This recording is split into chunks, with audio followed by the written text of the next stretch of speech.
soyez les bienvenus pour cette dernière session d'information sur Monaco Info. Voici les titres. En ouverture de ce journal, direction Torrent où la Fondation Prince Albert II a pu découvrir une réserve d'animaux sauvages. Nous assisterons à l'inauguration de la stèle en hommage à Jacques Boissy. Nous parlerons musique avec l'Orchestre Philharmonique de Monte-Carlo. Et nous terminerons avec un zoom sur les championnats de France Espoir à Tomblaine, près de Nancy. Et comme je vous le disais dans les titres, direction Torrent, à quelques kilomètres de Nice, où le souverain a pu découvrir une réserve sauvage qui souhaite surtout sauvegarder une espèce rare. Il s'agit du bison d'Europe. Les détails dans ce reportage. C'est un sanctuaire de plus de 700 hectares. La réserve biologique des Monts d'Azur est située à seulement 50 km de Nice. Cette dernière est une véritable mosaïque de milieux surprenants et fascinants. Ici se côtoient une centaine d'espèces en liberté, comme des cerfs, sangliers, chevaux, chevreuils, chamois, mais surtout des bisons d'Europe. Le bison d'Europe est une espèce qui habitait et couvrait tout le continent européen jusqu'au Moyen-Âge. Depuis le Moyen-Âge, elle a lentement régressé pour ne plus être présente que dans les pays de l'Est, ce qui fait que malheureusement elle est inconnue des pays occidentaux.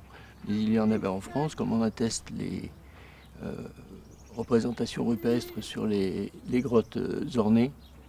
Et c'est un animal qui est très important dans les écosystèmes européens puisque c'est le plus grand mammifère.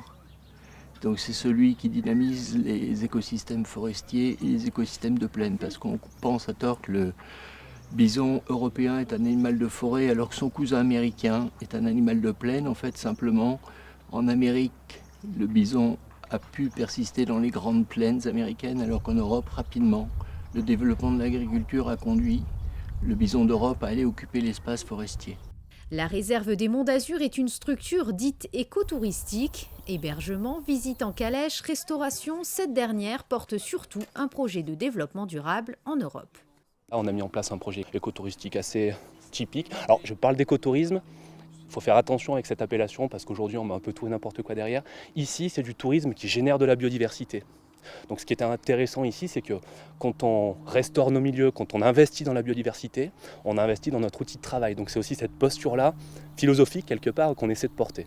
Donc c'est plus qu'un projet touristique, c'est aussi une nouvelle manière de faire de l'économie dans des territoires ruraux. On essaie de faire évoluer l'image de l'animal sauvage dans l'inconscient collectif. Je dois dire que c'est une grosse source de satisfaction pour nous de voir que les gens sont très réceptifs au projet. J'ose espérer, et honnêtement je le constate même à travers les visites, les gens, comme vous dites, les gens sortent d'ici avec une image différente de l'animal sauvage qui est trop souvent perçu à mon sens comme un animal nuisible. Du fait de notre culture, c'est quelque chose qui est viscéralement ancré dans notre culture occidentale. Et je pense qu'en sortant d'ici, l'image qu'ils se font de l'animal sauvage a changé dans le sens où on essaie de leur montrer l'importance décisive de l'animal sauvage pour l'entretien des milieux, pour le développement de la biodiversité et donc pour le bon fonctionnement des sociétés humaines. Dédiée à la protection de l'environnement et au développement durable, la Fondation Prince Albert II s'est intéressée de plus près à cette réserve. Le souverain a pu aller à la rencontre des animaux en totale liberté en suivant leurs traces. Une belle initiative pour se rendre compte réellement de l'enjeu écologique de ce lieu. Les enjeux, c'est surtout de la découverte.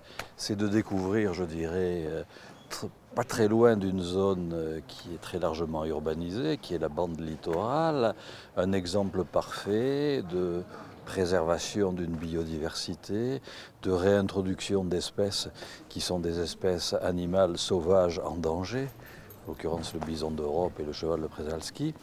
Et donc c'est tout à fait formidable d'avoir pu, sur cette superficie de 800 hectares, en une dizaine d'années, conforter la situation de ces espèces, donc qui sont des espèces extérieures à la région, développer des espèces plus régionales que sont les cervidés ou que sont les sangliers, dans un contexte qui permet, je crois, une bonne vision de ce que doit être, de ce que devrait être une réimplantation de vie sauvage, sereine et calme, en proximité ou en cohabitation avec des zones, encore une fois, très urbanisées. Petits et grands peuvent découvrir la réserve biologique des Monts d'Azur tout au long de l'année sur réservation. Direction à présent le Yacht Club de Monaco où était inaugurée une stèle en hommage à Jacques Boissy. Le souverain ainsi que plusieurs personnalités de la principauté étaient présents à l'événement. Frédéric Hélion était sur place. Un bel hommage pour un pionnier, un précurseur en matière de plongée et d'exploration sous-marine. Ce vendredi, en fin de matinée, le prince souverain ainsi que de nombreuses personnalités de la principauté étaient réunis pour rendre hommage à Jacques Boissy, plongeur émérite et scaphandrier, un des personnages emblématiques du port de Monaco, né en 1929 en principauté. Un homme généreux, passionné par le milieu marin dont la mémoire restera à jamais gravée à Monaco avec l'inauguration de l'esplanade et de l'allée Jacques Boissy. Beaucoup d'émotions étant donné que nous sommes en face le lieu d'accident, disons. Et c'est comme si c'était hier, quoi. Et je me demande, j'ai retenu mes larmes, je vous jure. Plongeur attitré du prince Régnier III et de Grace Kelly, Jacques Boissy a fondé la section d'exploration sous-marine du Yacht Club de Monaco. Il participa régulièrement à des missions pour le musée océanographique et collabora avec le commandant Cousteau. Gérard Robert a décidé de lui consacrer un livre. Ça fait plus d'1 an et demi que je travaille sur ce projet. C'était en sommeil depuis 49 ans, on peut dire. Et ça a surgi tout à coup de l'esprit. En tirant les fils, je me suis souvenu des histoires avec Jacques, de sa volonté de faire découvrir les choses de la mer. Et en même temps, comme c'était l'enfance de mon père, j'ai participé à ces histoires. Et en même temps, j'ai aussi écouté et entendu les histoires. C'est un personnage atypique, assez lunaire et un grand cœur. Donc ce livre reflète un petit peu tout ce que j'ai pu vivre. Et en même temps, tous ces souvenirs que j'ai enfouis en moi, qui sont ressortis comme ça, subitement. Le 25 juillet 1965, sa passion l'emporte lors d'un essai à bord d'un sous-marin de poche à l'âge de 36 ans. Mais son souvenir restera désormais gravé ici, pas loin de cette mer qu'il chérissait tant. Parlons musique à présent avec l'Orchestre Philharmonique de Monte-Carlo qui se produisait au Palais Princier. La grande violoncelliste Ophélie Gaillard a interprété avec brio l'œuvre Shelomo. José Sacré vous en dit plus.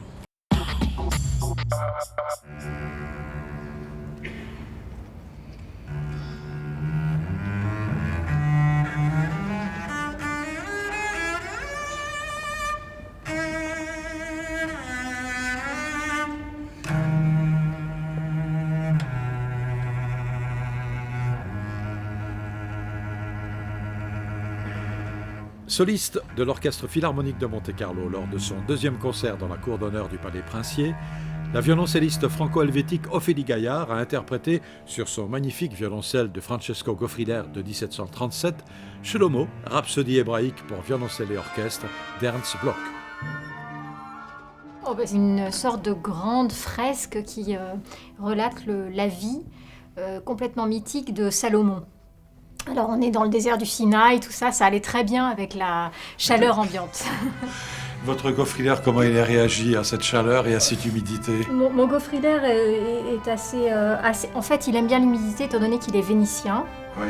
Il a été fait à Udine, donc tout près de Venise, 1737. Et c'est vrai que donc, ça fait quelques années qu'il supporte les variations de température. Donc finalement, il est fragile bien sûr, mais presque moins que nous, pauvres humains, je dirais.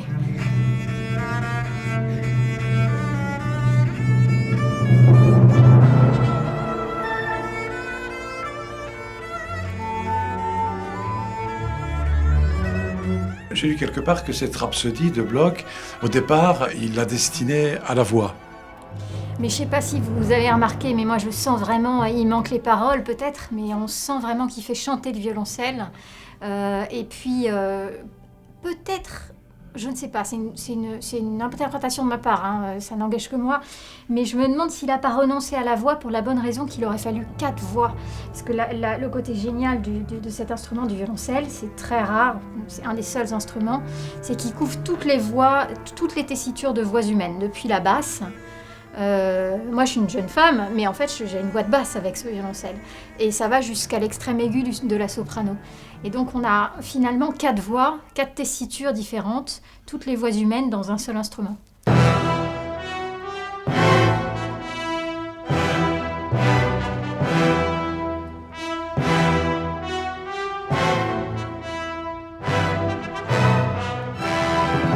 En En deuxième partie de ce concert, James Judd, à la tête de l'Orchestre Philharmonique de Monte-Carlo, nous a offert la 9e symphonie de Dvorak, l'une des œuvres les plus populaires du répertoire symphonique.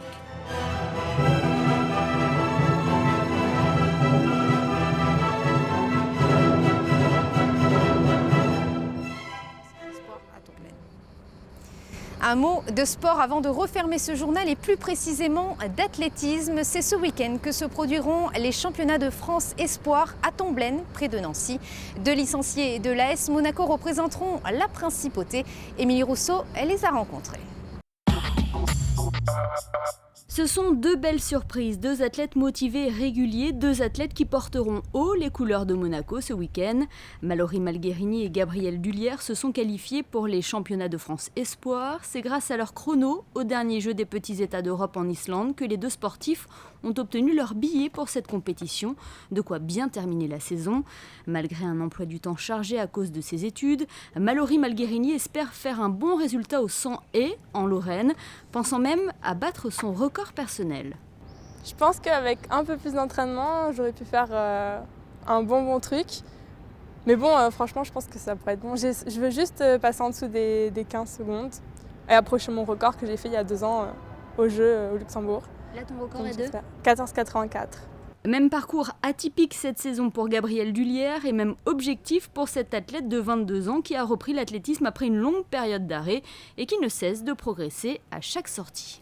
Je me suis qualifié malheureusement 2 semaines avant ces France. Du coup, je reste un peu sur la fatigue, mais les sensations sont bonnes et je vais défendre les couleurs de Monaco au maximum.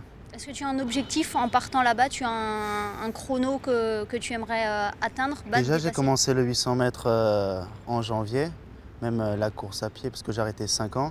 Du coup, j'ai repris en janvier. Et du coup, c'était pour moi un énorme truc d'aller aux France, quoi. Ces deux athlètes pleins d'avenir, selon leur entraîneur, entreront en lice dès ce week-end avec une représentatrice au Festival olympique de la jeunesse européenne d'été en Géorgie et plusieurs podiums dans différents championnats de France. On peut dire que l'athlétisme monégasque se porte bien et ceci n'est pas près de s'arrêter. Et sachez que 2 athlètes de l'AS Monaco viennent de briller au championnat de France jeunes à Albi. Lise Borina a décroché le bronze sur le 400 mètres et junior. Même performance pour le cadet Théo Anda qui par la même occasion bat son record personnel. Voici donc ce que l'on pouvait retenir de l'actualité. Passons à présent aux prévisions météo. Société Générale Private Banking vous présente la météo.